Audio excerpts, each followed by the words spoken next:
On June 20th, 2004, a restaurant manager stood at the host stand of a seafood spot in Orange County, California. It was the dinner rush, and he was on takeout duty. So, when a fairly frantic customer came in asking about their to-go order, the manager quickly hurried off to grab it.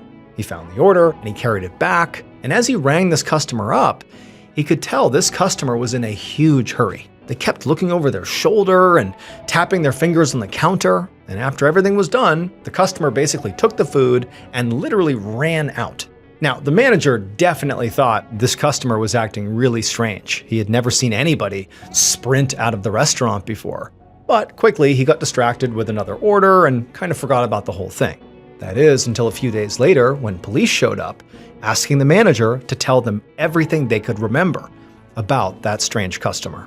But before we get into today's story, if you're a fan of the strange, dark, and mysterious delivered in story format, then you've come to the right place because that's all we do, and we upload 2, 3, even 4 times a week. So, if that's of interest to you, the next time the like button has a blinding headache, offer them some aspirin.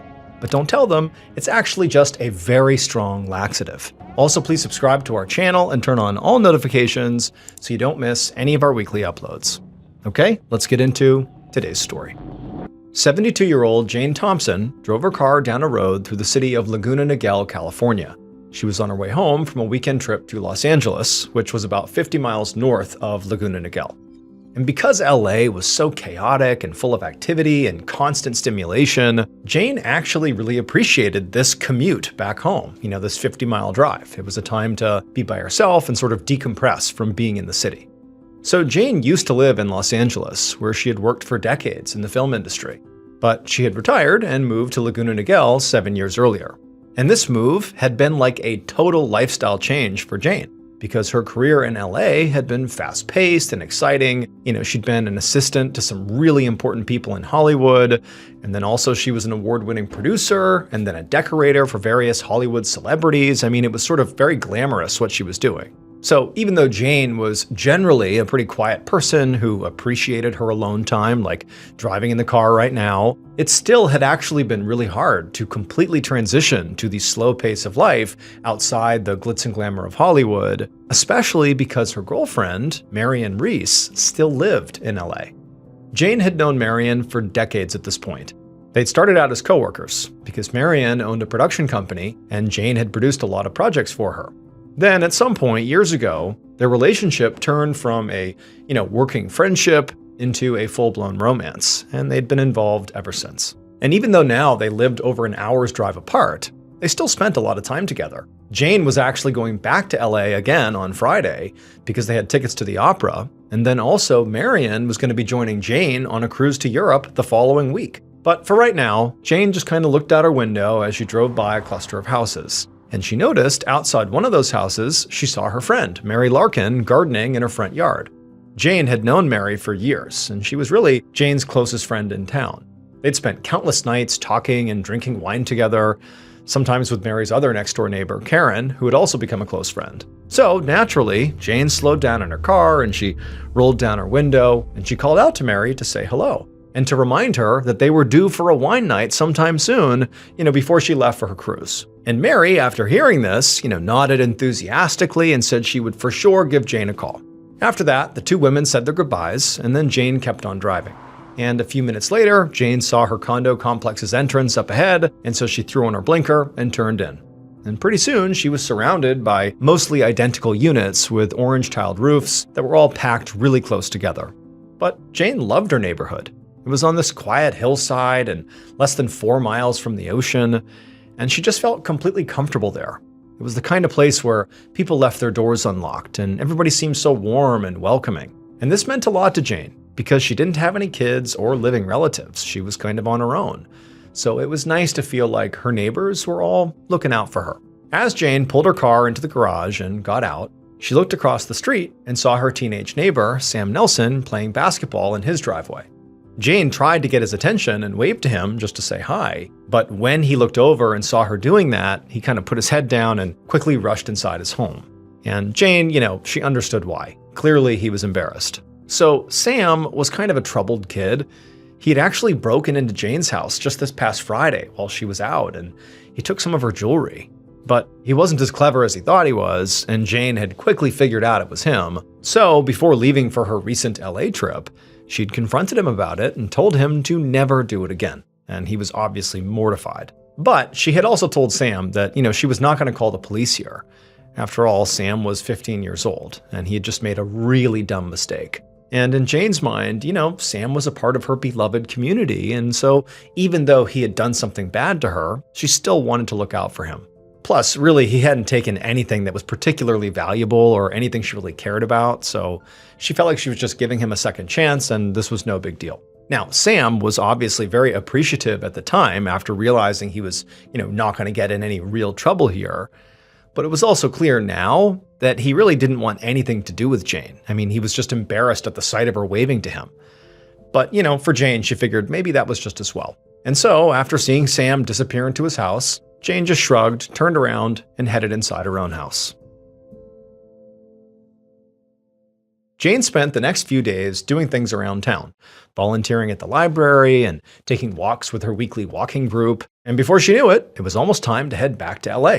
On Thursday evening, June 24th, so the night before she was set to go to LA, Jane stood in her kitchen making some pasta and thinking about what outfit she was going to wear for the opera in LA the next night. And then after she cooked and ate her dinner, she laid on the couch to watch some TV. Now, she had planned to only watch a little bit and then get some packing done, but pretty quickly she felt her eyelids get heavy, and soon she was fast asleep. 3 days later, on Sunday afternoon, Jane's friend and neighbor, Mary Larkin, the woman she had seen when she was driving home from LA, drove up to Jane's house with their other friend, Karen Hamara, and they jumped right out of the car. Mary had an undeniable knot in her stomach, which had only been getting tighter by the minute ever since Jane's girlfriend, Marian Reese, had called earlier to say that Jane had never showed up in LA for their trip to the opera, and now she was not answering her phone. And when she heard this, Mary immediately became very worried because, Jane just didn't flake on people without calling. And so given Jane's age, it seemed entirely possible that maybe she had an accident or medical emergency at home and needed help, and that's why nobody could get in touch with her. So after she herself tried calling Jane a few times but with no luck, Mary had gone over to her neighbor Karen's house and asked her if she would come with her to go to Jane's house just to make sure Jane was okay. And on their drive over, Mary had convinced herself, despite that feeling in her gut, that, everything would be okay. But now, as she went up Jane's driveway, she could see there were a few newspapers piled up at the end of it, which made her even more anxious that something was wrong here. And so Mary hurried right up the driveway, went to the front door, and began knocking. But as she and Karen stood there, they couldn't hear anything inside the house. Nobody was coming to the door. And so finally they left the porch and went around to the back of Jane's house to try her back door. And when the two women got into Jane's backyard, Mary froze because she could see the sliding glass door that led into Jane's living room was clearly wide open. And so Mary and Karen, from right there in the yard, just began yelling through the open door for Jane, but there was no answer. Eventually, Karen began to walk towards the open door like she was going to go inside, but Mary instinctively grabbed her and just said, "Don't." She was shaking and could barely think straight, but Mary felt like they just should not go in there, that it was not safe. And so instead, the two women ultimately backed away and went to go call the police. A few minutes later, Mary and Karen stood out on the street in front of Jane's house, watching as a police cruiser pulled up. The women immediately went over to the two deputies that got out, and they tried to explain the situation, that their friend was not responding to phone calls and that their back door was wide open, which just seemed really strange, and nobody knows what's going on. And so the officers asked Mary and Karen to take them to the back of the house where this open door was, and so they walked around the side yard, they went back there, and when they got there, Mary watched as one of the officers just walked up to the open door and stuck his head inside and began to look around. And as soon as he did that, Mary could see his body began to tense up, like he had seen something inside. Mary blurted out like, "Hey, what's going on? What's wrong?" But the officer, looking in the home, he didn't respond. Instead, he turned to his partner and told him to secure the scene and call for backup. There was someone inside, and he could already tell they were deceased. Just about an hour later, at around 6 p.m. on June 27, 2004, Detective Daniel Salcedo stopped his cruiser in front of a condo in Laguna Niguel, California. Dispatch hadn't told him much, just that an older woman had been found dead in her condo. When Salcedo got out of his car, he could see that there was police tape all over the condo's front door and the driveway. And just inside the perimeter, there was an officer speaking to two women who were crying and seemed very visibly upset. Dozens of other officers and crime scene technicians were also scattered around the area collecting evidence. And one deputy saw Salcedo and hurried over to give him an update. So the deceased woman had been identified as the owner of the condo, 72-year-old Jane Thompson. And at first glance, it very much appeared like she had been attacked. She had been murdered. Her two friends, the two women who were very upset talking to police, had called the police for a wellness check, and the officers who responded had found Jane lying in the living room. They'd been able to get through a sliding back door because the door was already open. Salcedo glanced back over at the two women in the driveway who were still talking to the police, and Salcedo told the deputy to make sure they stuck around because after he took a look inside, he wanted to speak to them as well. As the deputy hurried off to do what he was told, Salcedo walked around to the back of the house, and when he got there, he saw that not only was the sliding door open, but there really weren't any signs of forced entry around it, which could mean that it had been left unlocked, or that maybe Jane knew her attacker and let them in. And so Salcedo stepped inside the condo. And right away, he saw there were all these technicians all over the place working hard to gather evidence and process the scene. And also what he saw was blood spatter all over the walls and all over the furniture. And then when he looked down at the floor, he saw Jane's body. She was lying face down between her couch and coffee table with a large pool of blood around her head. Salcedo crouched down next to her to get a better look, and he saw her wounds were just brutal.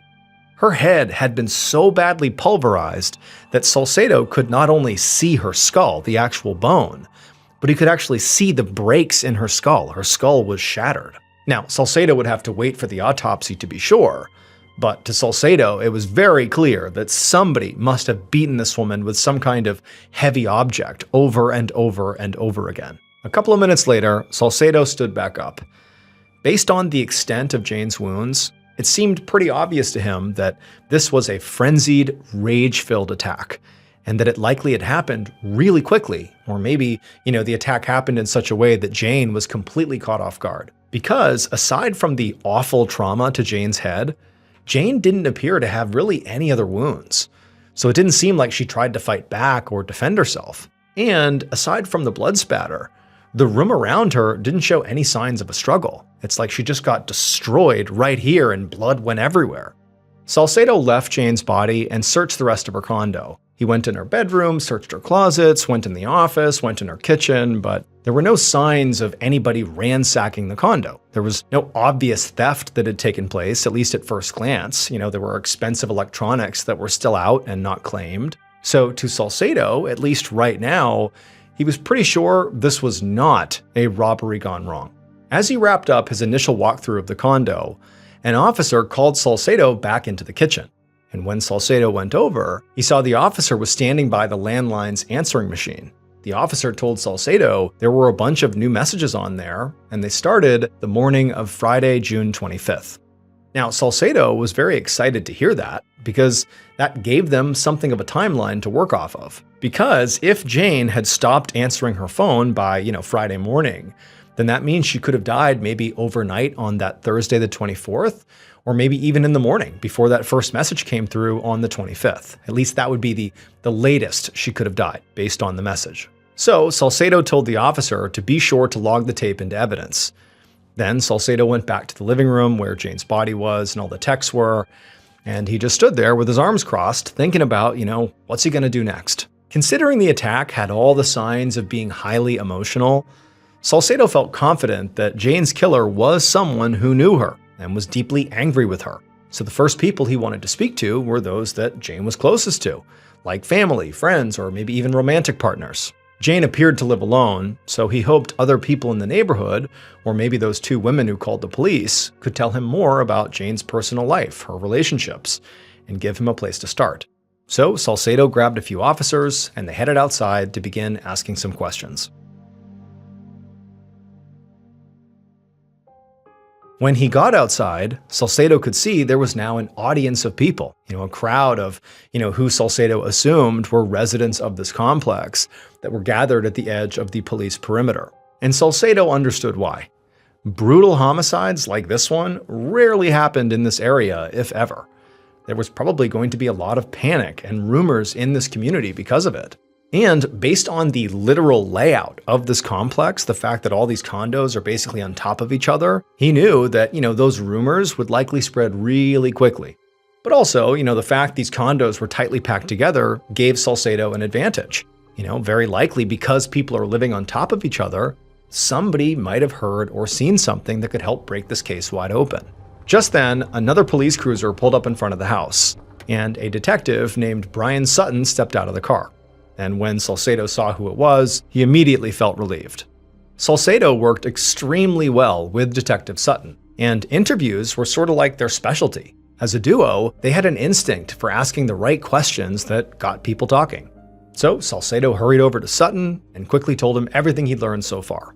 And once Sutton was up to speed, they went right over to the two women who had called 911. Salcedo was eager to interview them as witnesses, but he also was not ruling out the idea that they could also be suspects. He was sure this had to be a personal crime, and they clearly had some kind of relationship with Jane since they'd come over to check on her. When Salcedo reached the women, he could tell they had calmed down quite a bit from when he had first seen them when he first arrived.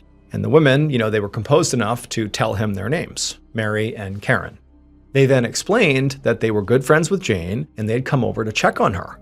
Because recently, Mary had gotten a call from Jane's girlfriend, Marion Reese, who lived in LA, and Marion had been worried because Jane had not shown up in LA for plans they had, and so she was trying to find out where she was she okay?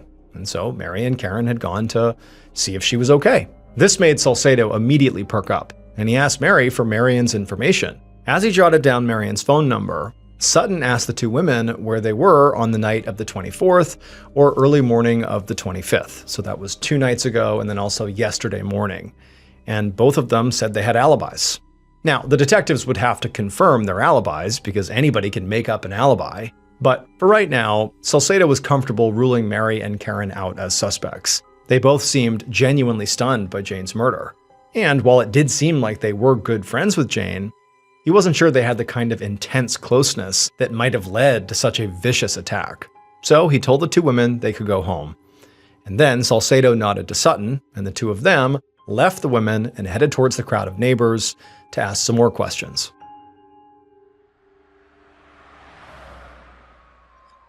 The next morning, Monday, June 28th, and Salcedo was behind the wheel of his cruiser with Sutton in the passenger seat. They were almost at the end of their long drive up to Los Angeles to interview Jane's girlfriend, Marion Reese. Salcedo was eager to get her statement, because right now, they didn't have that many other leads. The forensics team hadn't found any DNA or fingerprints at the scene to test against future suspects.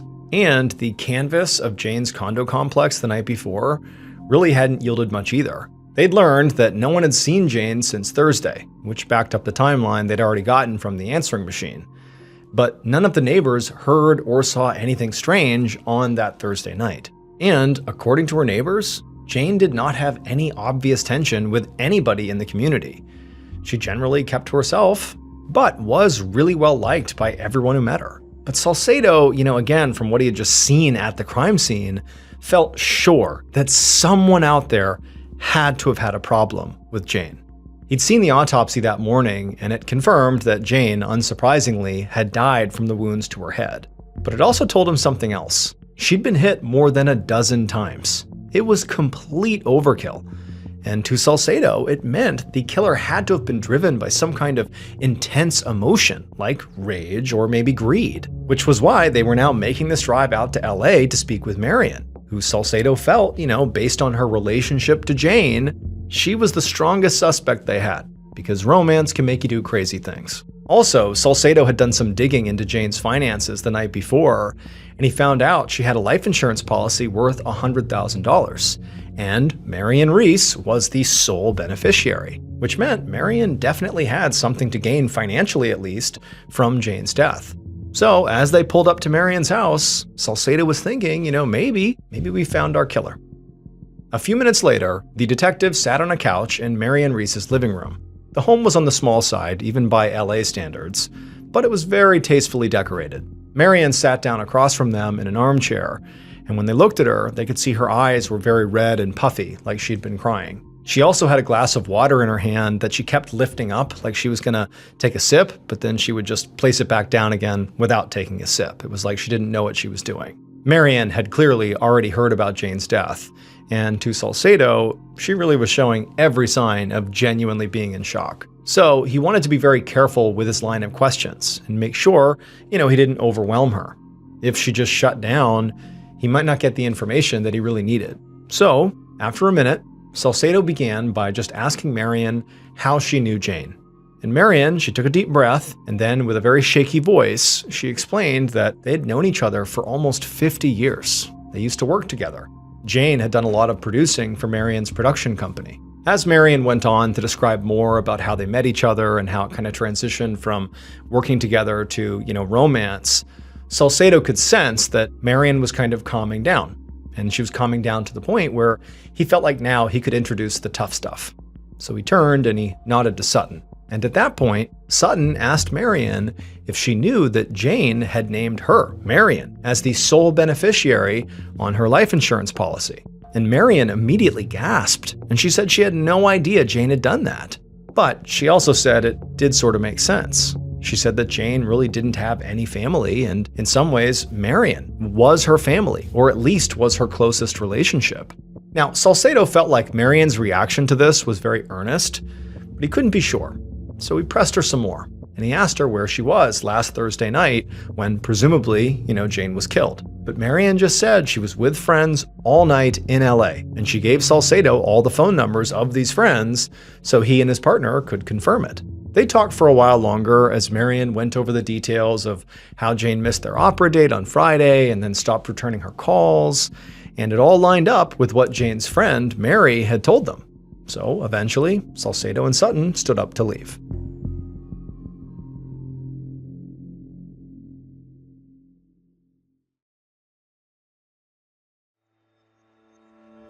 Over an hour later, Detective Salcedo and Sutton were back in Laguna Niguel, California, and they parked their cruiser in front of Jane's condo. On their drive back from Marion's house in LA, the detectives had called some of Marion's friends to confirm her alibi. And they all confirmed that on the night Jane was killed, they were with her and she was in LA. And so now Salcedo had to admit that Marion was looking less and less like a suspect. So now the detectives were back at Jane's condo to look into another working theory about what might have happened here. Maybe Jane's murder was a hate crime. So remember, this was back in 2004 when being a homosexual was just not as widely accepted as it is today. And so their theory was, maybe one of Jane's neighbors had seen Marion, Jane's girlfriend, visiting, or maybe heard about their relationship and they didn't like it, and so they lashed out.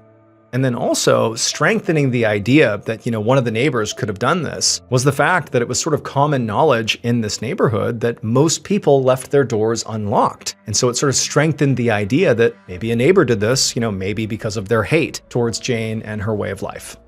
However, Sutton and Salcedo knew that actually investigating this theory was going to be extremely challenging. There were 144 houses in the complex, and so conducting a thorough investigation of every resident of all those houses was just going to take a lot of time. But they didn't have any other options, so the detectives got to work, and they went to the first house next to Jane's and knocked. A few hours later, Salcedo and Sutton returned to the Orange County Sheriff's Department. They had spent most of the afternoon talking to people who lived in Jane's condo complex, and while they hadn't talked to everyone, they already had to admit that their hate crime theory was looking sort of like a wash. Most people didn't even know Jane was in a relationship at all, since her girlfriend, Marion, lived in a different city, so they didn't see her. And also, there was just nothing anybody in the neighborhood said that made the detectives think that Jane was being targeted really for any reason. But a few people had mentioned that recently there had been some burglaries in the complex, which was completely unheard of in a place like Laguna Niguel. Still, there was a huge difference between somebody breaking in and stealing some stuff and breaking in and bludgeoning someone to death. But it was a lead, And that's what Salcedo was thinking about as he and Sutton walked towards their desks. But before they got there, Salcedo had this epiphany. And he just stopped in his tracks and he turned to Sutton and said, "Turn around. We have to go back to the evidence room. I think everything we need to solve this case might be in the building with them right now."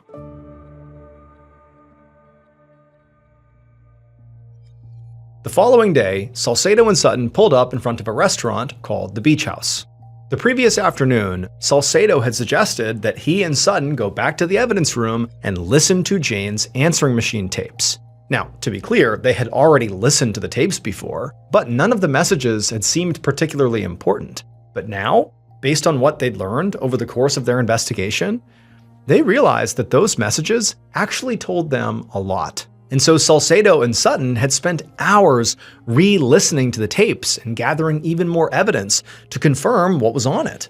And even though they were pretty sure all this evidence they were getting told them who killed Jane, they still needed one more piece to fall into place. Now they had a book of photos with them, and they knew for a fact that one of these photographs was of their killer, and they just needed somebody in this restaurant to verify it. So as soon as they got inside, they found the manager and explained why they were there, and then they asked him, "Hey, would you mind looking at these photos to see if you recognize anyone?" The manager looked a bit alarmed, but he ultimately agreed and said he would. So they went into the back room, they opened up their book of photos, and the manager looked, and pretty much immediately he pointed to one picture. And when Salcedo saw the person the manager was pointing to, he knew they'd cracked the case. Based on forensic evidence and also a confession, here is what investigators believe happened to Jane Thompson in the early morning hours of June 25th, 2004.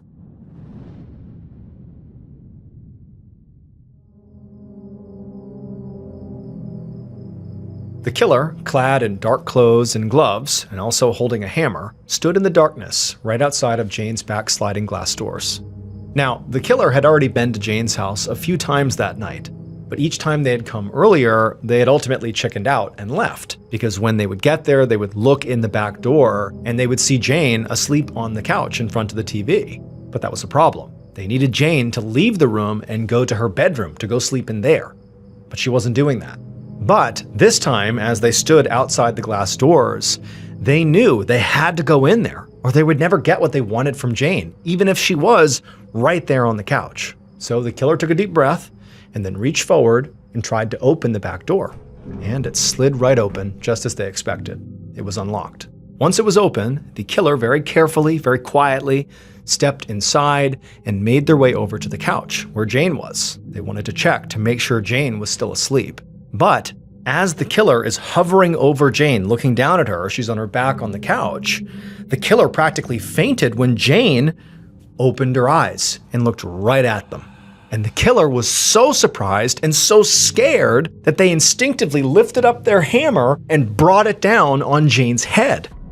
And when the killer finally stopped and kind of calmed down for a second, they just stared at Jane's destroyed body in total shock. Then they backed away and realized the hammer, the murder weapon, was dripping blood everywhere. So they grabbed the head of the hammer with their gloved hand to kind of stop it from dripping, and then ran right back out the sliding door. The killer hurried across the street outside, tossing the hammer into the trash as they went. And when they finally got to their home, they stripped off their clothes, balled them up, and then tried to decide where to hide them. And as they thought about that, they looked out their bedroom window at the house across the street, where they'd just killed the one person who had given them a second chance. It would turn out Jane was murdered by a child, her 15-year-old neighbor, Sam Nelson. Sam had actually broken into Jane's house more than once. He'd broken in repeatedly and stolen a lot of things from her, including her credit cards. That was what the phone messages had been about. Jane's credit card company had called her back after she had reported a series of fraudulent charges. And one of those charges was at that restaurant that the investigators visited with the photo lineup. And the manager, when he looked at the photos, recognized Sam, because Sam had been in there recently. The reason Sam was stealing from Jane, and also from other people in the neighborhood, was ultimately just because he was trying to keep up with his appearance. He used these stolen credit cards and money to buy food and items that would, in his mind, impress his wealthy classmates. On the night of Jane's murder, Sam did not go in there with the intention of killing her. He went in there with the intention of robbing her. But for whatever reason, when, she opened her eyes and saw him, he sort of panicked, hit her once with a hammer, the blood went in his mouth, his mind went blank, and then suddenly he's beating her to death. Sam was arrested and eventually sentenced to 25 years to life in prison for Jane's murder and also for multiple counts of burglary. His earliest eligible release date is in 2027.